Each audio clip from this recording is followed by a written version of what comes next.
Hello, folks. This is the Masked Wrestling Fan with another discussion of unsung wrestling heroes. And on this discussion, we're going to be talking about none other than Paul Roma. Now, some of you fans might have, younger fans might have heard about Paul Roma. He was part of the Four Horsemen in WCW at one point. Prior to that, he was in a tag team. Very underused, in my opinion, tag team, Power and Glory, along with the Great Hercules. But he's done a lot of other things in professional wrestling. Now, Paul Roma first started appearing on the scene in the old World Wrestling Federation days. He was a very musculature young man, not particularly tall. I think Paul ranged between 5'10" and 6 feet during his career, but very musculature. Certainly caught the eye of some of the representatives over at the old World Wrestling Federation. And he wrestled preliminary matches for a time, often losing. High-profile stars like Paul and Mr. Wonderful Orndorff and others would defeat him at the house show circuit and sometimes on television.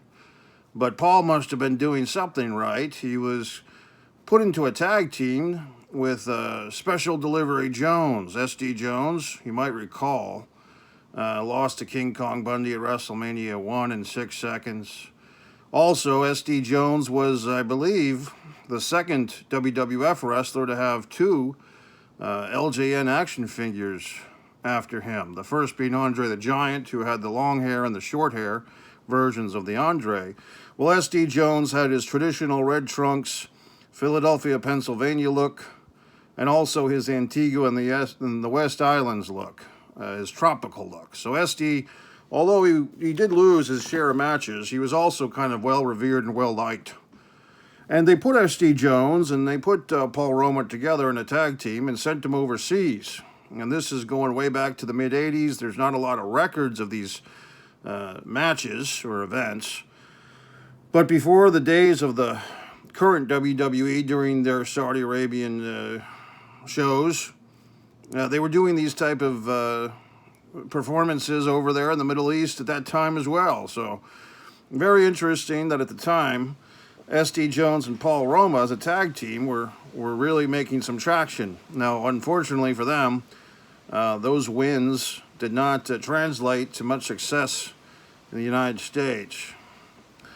Now, maybe a year or so later, Paul Roma found himself being teamed up with another young-comer, Jimmy Powers. Similar look, similar build. Apparently, the two did not get along too well outside the ring, but inside the ring, they seemed to have quite the chemistry. They looked like a well-oiled machine, quite literally. And they actually had a string of victories. They defeated, I believe, the tag team champions at the time, Bret Hart and Jim the Anvil Neidhart, the Hart Foundation, with Jimmy Hart. Defeated them in a non-title match.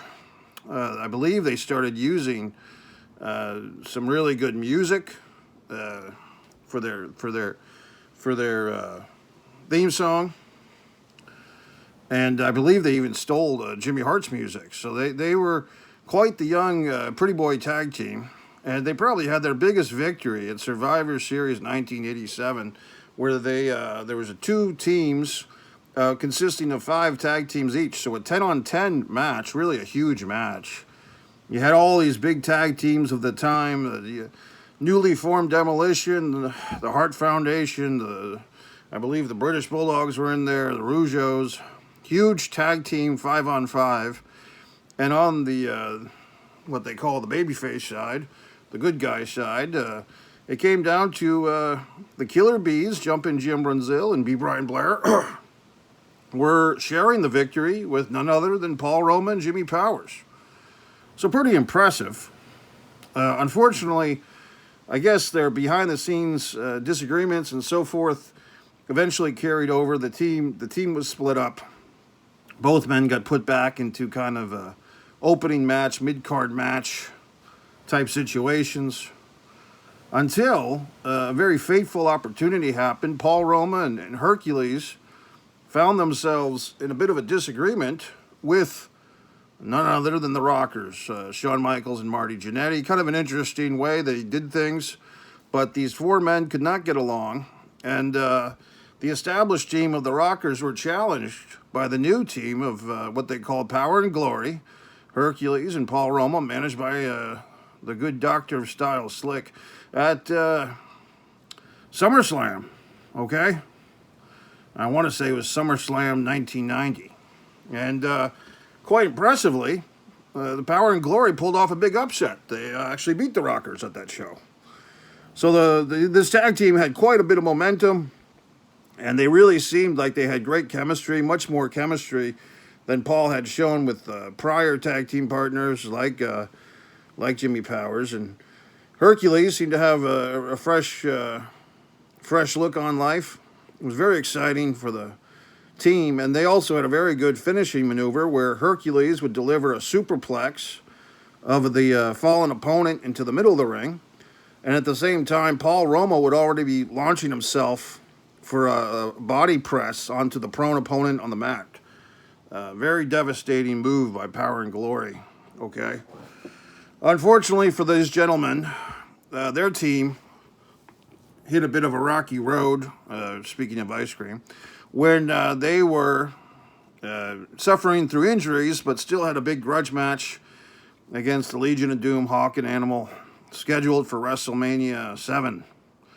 And with all those injuries, Paul Roma still suffered the fate of that flying clothesline off the shoulders of Animal by Hawk, and was pinned. Interestingly enough, that match, which collects in, and it's just under a minute. I believe it's 59 seconds is the official time. Probably the best 1 minute match you'll ever see. And I don't mean that disparagingly or humorously. I just think it was a very good match for being a 1 minute match. And like I said, both men, Hercules and Paul, were severely injured. So credit to them for even being there in the first place.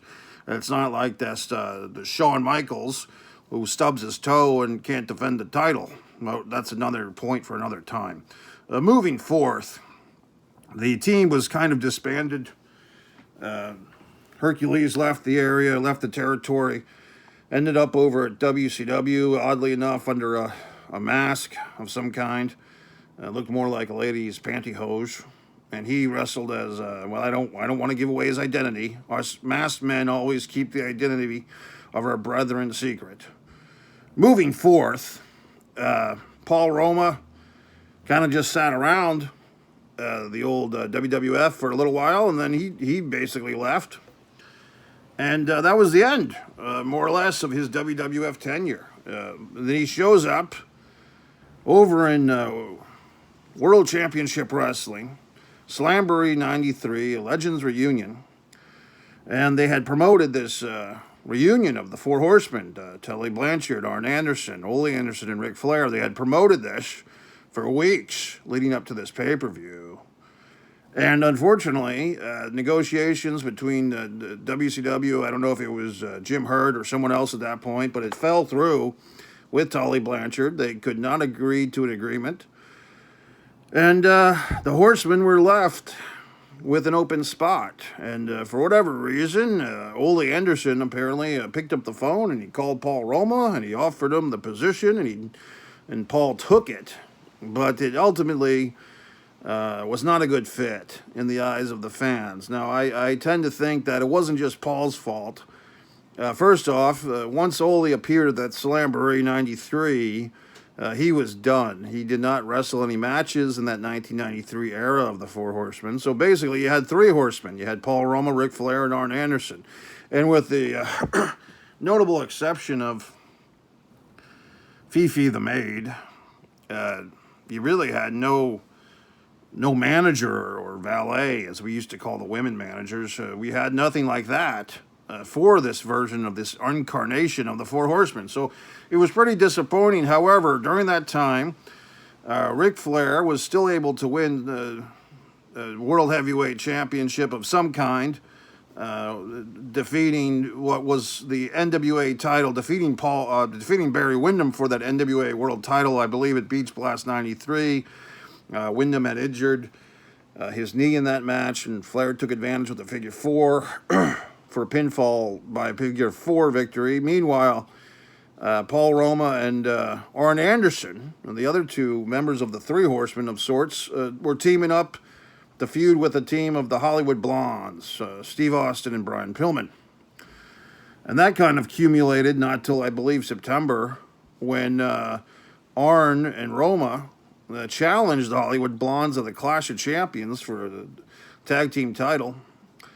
Unfortunately, Steve Austin had been injured and was replaced by Lord Steven Regal. And Steven Regal was kind of put in a tough spot. He was new to the territory, but him and Mr. Pillman ended up losing the match and the titles on behalf of the Hollywood Blondes. And Roma and Arn now were the WCW World Tag Team Champions, but somewhat controversial because they had not defeated the full championship team, and it just seemed like they couldn't get quite off the ground. Although they did have the tag team title, and Roma, as far as I'm concerned, as far as I know, this was his first World Tag Team Championship, 1993, after being around the business for almost 10 years.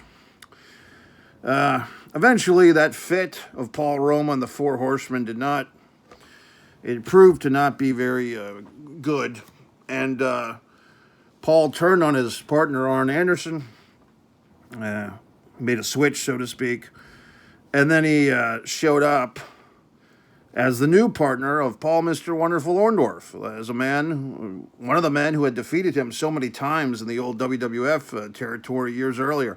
So now you have this new tag team, kind of a bad guy team of Paul Roma and Paul Orndorff, the Pauls. But they were actually called Pretty Wonderful. And they had a good friend of mine, a colleague, the Assassin, in their corner. The Assassin. You might want to edit that. But this team, Pretty Wonderful, Orndorff and Roma, really had a good look together, kind of an older veteran, Mr. Wonderful, and kind of a younger veteran at that point, Paul Roma. Really good team. Paul had grown his hair out quite a bit, looked good. And they were able to win 2 tag team championships. And they feuded quite a bit with a team, I believe, of Stars and Stripes, which was Marcus Alexander Bagwell and the Patriot, another masked gentleman. So, very exciting times. Eventually, Pretty Wonderful, I think they could have stayed together longer, in my opinion. However, they were kind of, once they had lost the titles, they were kind of pushed down a few ranks. In a very controversial situation involving Mr. Roma. I believe it was at a pay-per-view for WCW early 1995 in Baltimore. I believe the pay-per-view was Super Bowl 5. So I think this is January or February, early February, late January, 1995, Baltimore Arena. They put Paul Roma in a singles match against Alex Wright from Germany, and for whatever reason, they wanted Paul to kind of make this kid look good, but Paul made himself look really good, and he was very good. One of the best flying elbow drops you might ever see in a wrestling match was that Super Brawl 5, Paul Roma devastatingly dropping an elbow on the Alex Wright. Yet somehow, Alex Wright was able to win this match, and apparently Paul was not treated very well after that match, and was let go. And that's unfortunate. Paul Orndorff actually made his way to ringside during that affair and watched the match, but it didn't do Mr. Roma much good, as he was released, which is kind of sad. I'm trying to just, there's so many good wrestling talents that don't get treated well by these rotten promoters, okay? Apparently, a couple of years later, Paul was able to get a couple of tryout matches back with the old WWF, a couple of dark matches. They took another look at him, but I think he probably would have fit in well for that Attitude Era of WWF programming. However, he was not signed to wrestle. And from what I understand, for the last 20 or so years, Paul Roma has done various business activities, and including running his own wrestling school up there in Connecticut. From which I understand, he's quite a good trainer of young talents. He seemed like one of these type of guys that just his will was strong and he was not willing to play the game of wrestling, so to speak, with these promoters, not willing to cajole their egos or to, he was a one bedroom type of guy, if you understand what I'm saying. Paul Roma was just a real man's man, did not want to put up with any shenanigans, and just was not going to get pushed around by these guys. He also did a stint, interestingly, somewhere in that career of his, I think, in between his WWF and WCW runs, around 1990, 91, 92, he actually had a short-lived boxing career, which I think he just had a few fights. I believe his record might have been two wins, one loss, something like that. But just the fact that he was kind of ahead of his time as a multi-ring sport athlete. I mean, you talk about your Kurt Angles, your Brock individuals, your Shamrocks, but kind of ahead of his time. Paul Roma was boxing as well as wrestling. So people often talk about Paul Roma. A lot of times for certain fans in my neck of the woods, they talk about his time with the Four Horsemen. I think other fans might genuine inflect on Power and Glory as a highlight. I tend to think that his best days, championship-wise and even in-ring-wise, was in fact that tenure with Paul Orndorff. I feel like Paul really had come into his own. He was kind of at his career peak, both physically and emotionally. He just seemed to be on all cylinders. I would say a close number two, of course, would be the Power and Glory team. But, just a guy as an unsung hero from the mid-'80s until the kind of the mid-'90s almost. You got to say that Paul Orndorff was one of these guys that did his job, wrestled well, performed well, did his part in his career for success. And for whatever reason, the promoters or the chips just did not fall on the table correctly for Paul at times. But I always enjoyed his wrestling. Okay. So you might be wondering, fans, where have I been? I've had some situations on the Mass Wrestling Fan home front. I won't bore you with the details, but I'm going to pledge to do much better with these videos in a timely fashion. I've just had some issues, and once again, the masked man never reveals his own problems. It's not your concern. Don't worry about me. I'll be fine. But in any event, the Monty and the Pharaoh up in Long Island doing very well with their interviews. We've had some great unfortunate losses in our wrestling community recently. J.J. McGuire, the great musician, going back to last year, and others have passed away on us. It's been quite sad. Jerry Jarrett recently passed. He's a great hero of wrestling, both in front of the camera and behind it. Jerry was a wonderful promoter, and just breaks my heart to see him pass on to that big Budokan Hall in the sky. We've had some other, one of the Briscoe boys there passed away at a young age in a horrible car accident. So the old Mass Wrestling Fan is still here, still with you. And somehow they haven't found a way to kill me yet, but I'm sure my day is coming, like it is for all of us. But in any event, fans, I hope you have a pleasant day. Genuine reflect on the career of Paul Roma. Think about all the contributions he's made to the world of wrestling, and I'll see you next time on Unsung Heroes of Wrestling. Make sure you're subscribed to the old Monty and the Pharaoh channel, and also my host channel, One Wrestling Fan. One Wrestling Fan on YouTube.